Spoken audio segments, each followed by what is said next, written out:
He's a poet and a playwright who learned how to read and write in prison.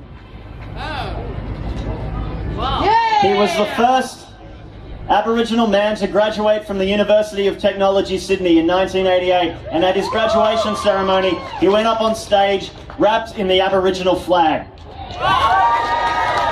He has fought for Indigenous rights for more than 30 years, all through the Howard years. He's opposed the intervention since the beginning, and he will see Howard and Abbott gone. He will still be here. Please give him a huge welcome, Ken Canning.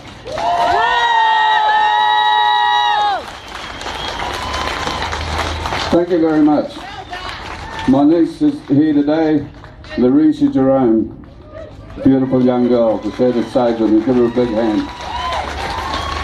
Now we all know what's happening with this budget. Well, no, we don't know what's happening. I'm for one am confused. I hear a lie one day, a lie the next day, a counter lie, a counter lie.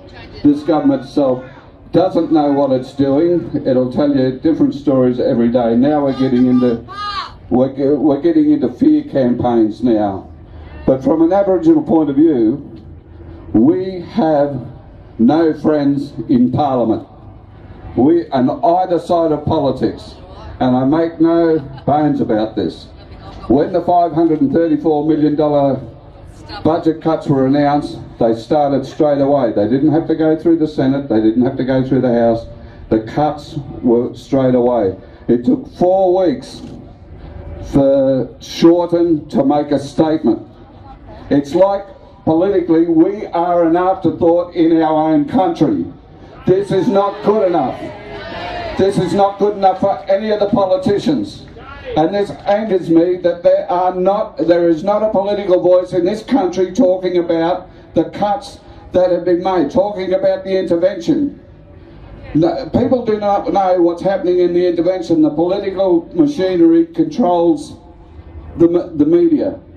We have stormtroopers going through communities. They're disguised as police officers, but they look like they're straight out of the Middle East.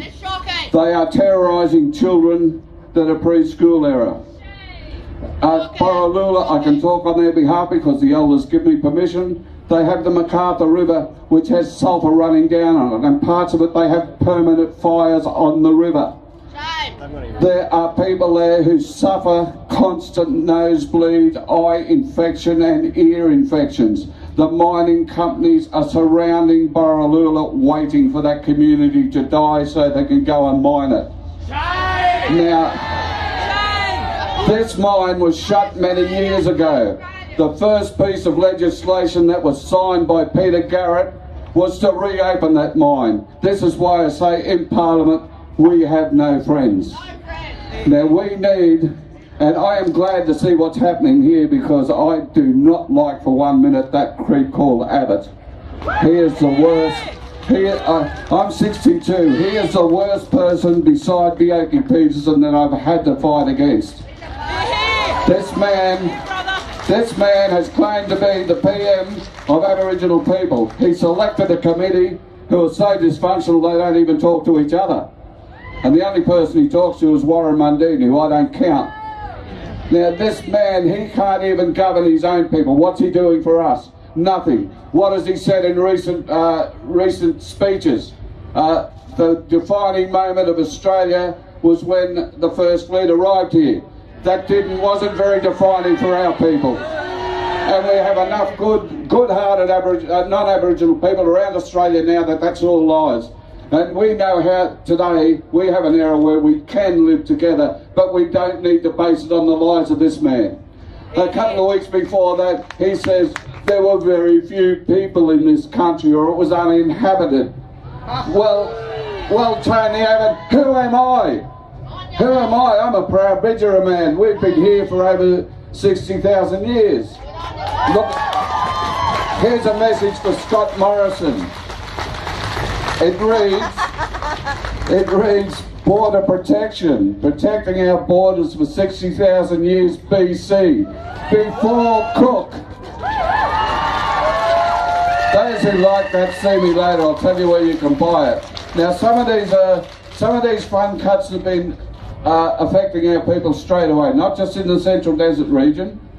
You get 534 million taken out of Aboriginal affairs nationally. Over 50 million has been put into police force in the Northern Territory. How can they justify that? I spoke to community members from Mount Druitt last night. 25 organisations pre the budget cuts, 5 left. 5 left. The money now is going to be given to churches to administer on our behalf. Isn't that the days of missions and reserves that we all fought in the referendum to give us citizenship, that we all thought that we live in this country as free people? We are not free. We will now have, these funds will be now eroded by the bureaucracy in Canberra, and they'll be eroded by the bureaucracy within the church, and when the monies get to us, it'll be, as Malcolm X said, crumbs off the table.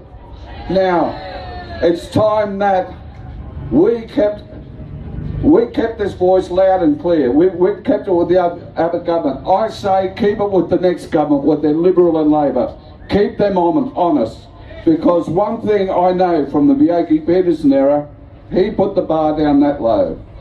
The next government came in and put it only up that much, and they look good. Be very careful. We start up here, Abbott puts it down here, Labor will only get a little bit above the line and they'll look good. Be very careful of that. That's one thing I've learned politically. Don't let them get away with it. Keep rallying. And the only way, from an old campaigner, I'll tell you this, the only way to get rid of this government is to do what you're doing now. Come out in numbers. Come out in numbers and protest. Don't worry what the media doesn't report. They know in Canberra, for every person here, there is 10 that couldn't make it. That is votes. That is votes against that. I like that sign. Kick this knob out. Because I tell you what, he looks like a knob, he acts like a knob, he thinks like a knob. He must be a knob. He must be a knob. Love you, brother. Thank you very much.